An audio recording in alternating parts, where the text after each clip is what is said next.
আজ 17ই মে। দিনটা আমাদের কাছে অনেক স্পেশাল, অনেক খুশির একটা দিন। আজকে আমার ঘরে, আমার কোল জুড়ে আমাদের রাজকন্যা জন্মেছিল। 12টা বছর হয়ে গেল, ও 12 বছর পূরণ করে দিয়েছে, 13 বছরে পড়ে যাচ্ছে। সবাই বলে মেয়ে অনেক বড় হয়ে গেছে, বড় হয়ে গেছে, কিন্তু মা বাপের কাছে তো মেয়ে তো মনে হয় যেমন এখনও অনেক ছোট। তো আসলে ও অনেক ছোট, ওর মধ্যে অনেক বাচপানা আছে।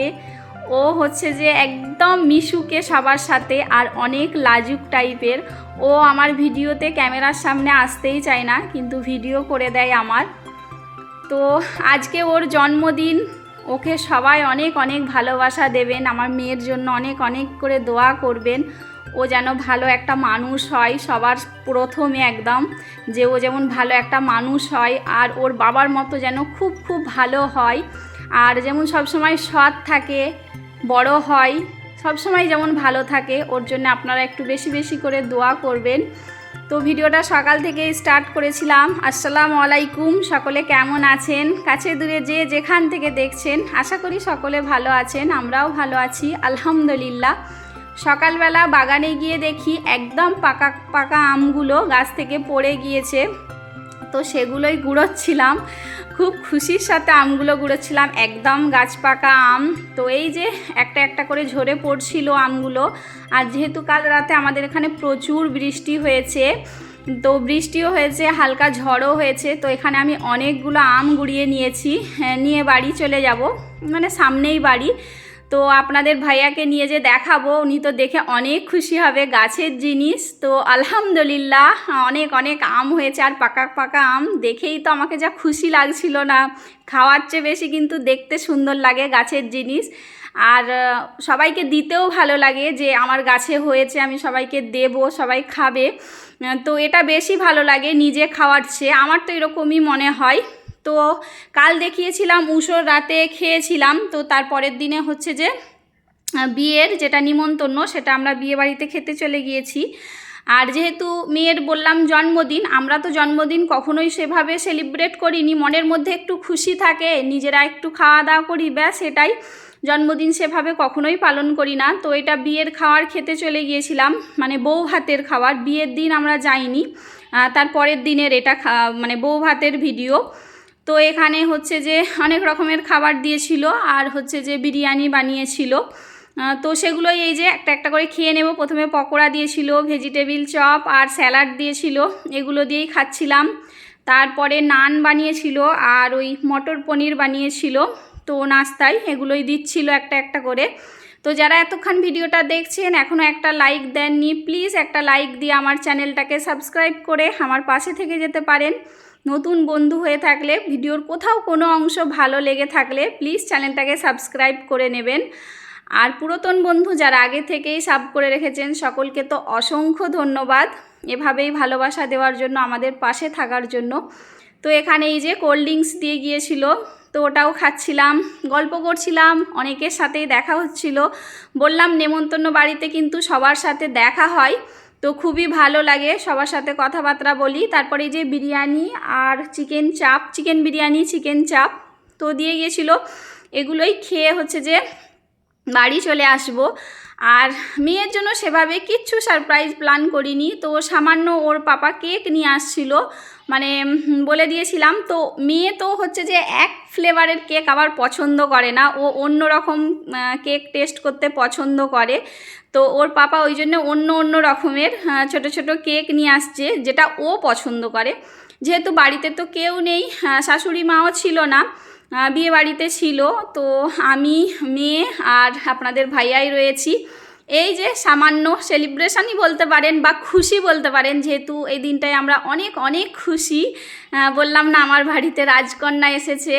আপনাদের ভাইয়া কিন্তু ওই দিনটা আমার সাথে ছিল না, ও ব্যাঙ্গালোরে ছিল, মেয়ে হবার 5 দিন পর এসেছিল। তো অনেকটাই ওনাকে মিস করছিলাম। আমি তখন মায়ের বাড়িতে ছিলাম, আমিও ব্যাঙ্গালোরে থাকতাম। তারপরে হচ্ছে যে যখন মেয়ে হবার সময় ব্যাঙ্গালোর থেকে এসে মায়ের বাড়িতে ছিলাম, তো ওখান থেকে মেয়ে হয়েছিল, আপনাদের ভাইয়া আমাকে দিয়ে চলে গিয়েছিল।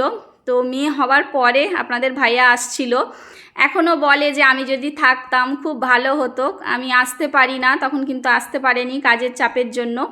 তো এখানে হচ্ছে যে মেয়ের জন্য রাত্রেবেলা বিরিয়ানি বানাচ্ছি। মেয়েকে জিজ্ঞাসা করেছিলাম যে কি বানাবো, তো ওর তো বিরিয়ানি পছন্দ খুব। তো আপনাদের ভাইয়া চিকেন নিয়ে আসছিল, তো একদম নর্মালভাবে আলুটাকে কুকারে এই যে সেদ্ধ করে এই কুকারেই আমি আবার মুরগির মাংসটা রান্না করে নেব। তো আজকে হচ্ছে যে রান্না করতে করতে আবার গ্যাসও শেষ হয়ে গিয়েছিলো, কারেন্টও ছিল না, যেহেতু বৃষ্টি হচ্ছিল খুব, তো কারেন্টও ছিল না, ইন্ডাকশানও অফ হয়ে গেছিলো একবার মাঝের মধ্যে। রান্নাটা করতে অনেকটাই সময় লেগে গিয়েছে। তারপর ছোট্ট একটা গ্যাস ছিল, আপনাদের ভাইয়া বলল যে ওতেই ভাতটা করে নাও, আর যখন কারেন্ট আসবে তখন হচ্ছে যে মাংসটা ইন্ডাকশানে করে নেবে। তো সেইভাবেই করছিলাম, একটু সময় লাগছিল, কোনো ব্যাপার নয়, যেহেতু ঘরের মানুষেরাই খাবো, তো সেই জন্যই কিছু সামান্য। আর দুটো তিনটে বাচ্চা আসছিল, বাচ্চাকে বলেছিলাম সেইগুলো নিয়েই সবাই মিলে জমিয়ে খেয়ে নেব। আর মেয়ে বলল দিনটা খুব ভালো কাটলো, ও আমাদের সাথে সুন্দর করে কাটাতে চাই। যেহেতু মেয়েকে বলেছিলাম যে মা তোমার কি কিছু লাগবে, ও তো আমার মাই, আমি ওকে মাই বলি, তো না, ও কিচ্ছু চায় না আমাদের কাছে, ও শুধু আমাদের সাথে থাকতে চায়, আনন্দ করতে চায়, এটাই ওর চাওয়া পাওয়া। তো এখানে হচ্ছে যে এই যে ভাতটাও করে নিয়েছিলাম, এই যে বিরিয়ানিটা মাখিয়ে দিয়ে বসিয়ে আমি নামাজ পড়তে গিয়েছিলাম, তারপরে এসে বিরিয়ানিটা বার করে নিচ্ছিলাম। তো আপনাদের ভাইয়া তো বিরিয়ানিটা খেয়ে বলল অসাধারণ হয়েছে, আমি বিয়ে বাড়িতে খেয়ে আসছি, আমাকে অতটা ভালো লাগে না, কিন্তু তোমার হাতের এই বিরিয়ানিটা খুব সুন্দর হয়েছে। ও কিন্তু দেগের জিনিস পছন্দ করে, কিন্তু দেগের বিরিয়ানি ওর অতটা ভালো লাগে না, মানে বাবুর্চিরা করে যে, ও বলছে আমাকে ভালো লাগে না, ওরা প্রচুর তেল ঘি দেয়, খুব রিচ হয়, তো আমাকে খেতে কিন্তু একদমই ভালো লাগে না, আমাকে কিন্তু তোমার হাতে যে বিরিয়ানিটা বানাও সেটাই বেশি খেতে মজা লাগে। তো এই যে গল্প করছিলাম, বিরিয়ানি বার করছিলাম, একটু স্যালাড করেছিলাম, আর আপনাদের ভাইয়া দই আইসক্রিম নিয়ে আসছিল, তো ওগুলোই বার করে নিচ্ছিলাম, ওগুলো দিয়ে রাতের খাবারটা খেয়ে নেব। আর সকলে ভালো থাকবেন, আমার মেয়ের জন্য প্লিজ সবাই একটু করে দোয়া করবেন। ও অনেক ছোট, ওকে এখনও জীবনের অনেকটা পথ হাঁটতে হবে।